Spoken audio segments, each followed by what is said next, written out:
If you had asked me 10 years ago whether I believed in ghosts, demons, or anything people call paranormal, I would have laughed and told you no.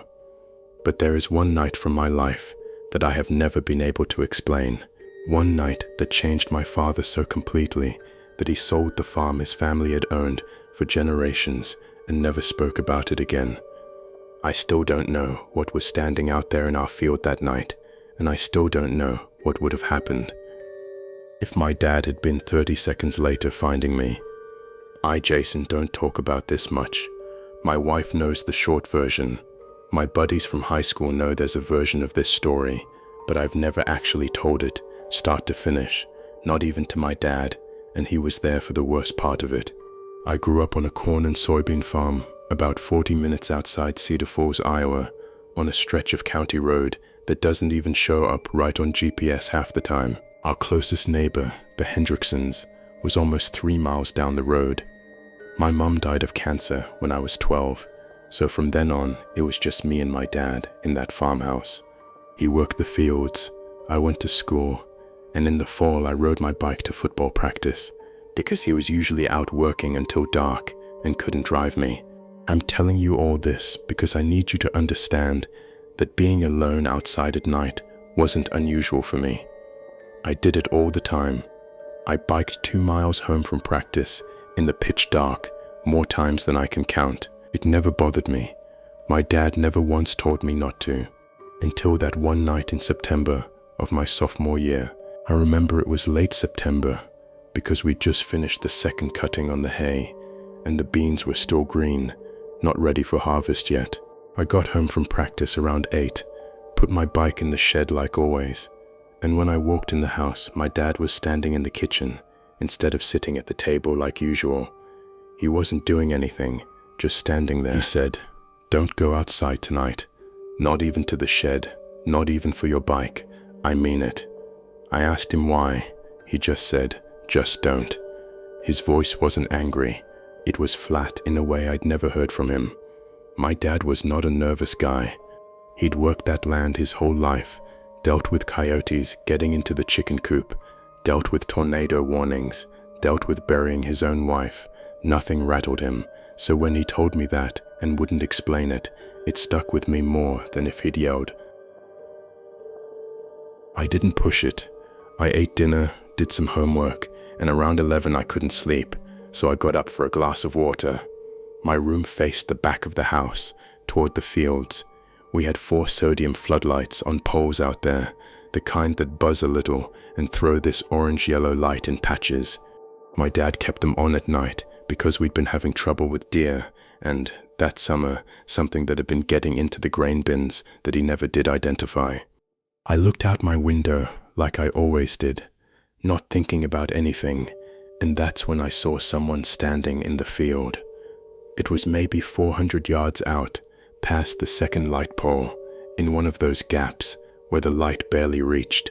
Most of the bean field was just black, but there was this one patch, lit orange from the pole, and there was a person standing dead center in it, not moving.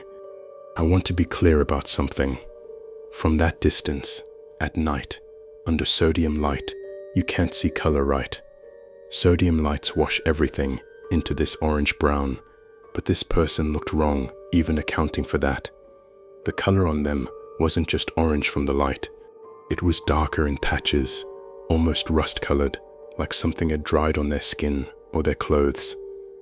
I remember thinking it looked like they'd been out in the mud, or maybe it was just work coveralls stained up from field work, which honestly wouldn't have been that strange around here. I watched for probably a full minute, telling myself it was nothing. Maybe Hendrickson's boy messing around, maybe some hunter who'd wandered onto our land, which happened sometimes even though we didn't allow it. Then the figure lifted one arm, slow, and waved me toward it. Not a big wave, just one motion, arm up, hand open, and then it went still again. It didn't call out. It didn't move any closer to the light. It just stood there after that, like it was waiting to see what I'd do. I know how this sounds. I know the smart thing was to wake my dad up right then, but I was 15, and I told myself it might be somebody who actually needed help. Maybe somebody's car broke down on the county road.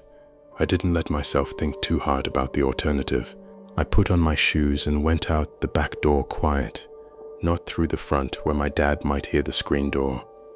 The night was warm still, that late September Iowa warm, where the air feels thick even after dark. I could hear crickets, and somewhere off toward the Hendricksons, a dog barking at something, on and off. My legs felt fine walking the first 100 yards or so, right up until I got past our old grain bin, and the ground dipped down into the field proper. And then I started sweating in a way that had nothing to do with the temperature. The bean rows are only about knee-high that time of year, so I could see over them fine, but once I got in among them, the sound changed completely. Up by the house, the wind moving through beans just sounds like wind. Once you're inside it, walking through it, every gust sounds like something is moving through the rows near you, and not always in the direction the wind is actually blowing. I kept stopping because I'd hear a rustle off to my left, and then a second later, one off to my right, closer than it should have been able to get that fast. I told myself it was rabbits. We had plenty of rabbits in that field. I still tell myself that. I lost sight of the figure for a stretch because I dropped into a low part of the field, and when I came back up, I couldn't find the patch of light I'd been walking toward. Everything looked the same in every direction. 4 floodlights, all throwing the same orange glow onto different empty rows. And for a second, I genuinely didn't know which way the house was behind me. I kept walking anyway. I don't know why. My legs just carried me forward, like they'd already decided something my head hadn't agreed to yet. And then, without me really understanding how, I was standing right where the figure had been. There was nobody there, just an empty patch of bean rows, and one of those strange circular flattened spots in the dirt, like the plants had been pressed down and stayed that way. The hair-thin stalks around the edge of it were bent and snapped in a way that didn't look like wind damage or deer damage. It looked broken by hand, almost deliberate, like something had pushed the stalks down one at a time instead of trampling through. My eyes started to go strange on me right about then, not blurry like I was going to cry, more like the edges of everything got soft, the way things look right before you fall asleep sitting up. I remember thinking that was wrong, that I should be more scared than I was, and not being able to make myself feel it the way I should have. That's when a hand landed on my shoulder from behind, like it was trying to pull me backward. I spun around fast, and my dad was standing right there. The second I saw his flashlight beam swing across my face, it was like something let go of me. I came back to myself all at once, the way you do when you wake up out of a dream you didn't know you were having. He didn't yell. He grabbed my hand and held it so tight it actually hurt, and I remember that more than almost anything else from that night, because my dad never grabbed me like that, not once in my life, not even when I was little and about to run into the road. He didn't say much, just told me, quiet, that he told me not to come out here. I looked back toward that flattened circle before he pulled me away. There was a stone sitting right in the middle of it, wedged down between the broken stalks.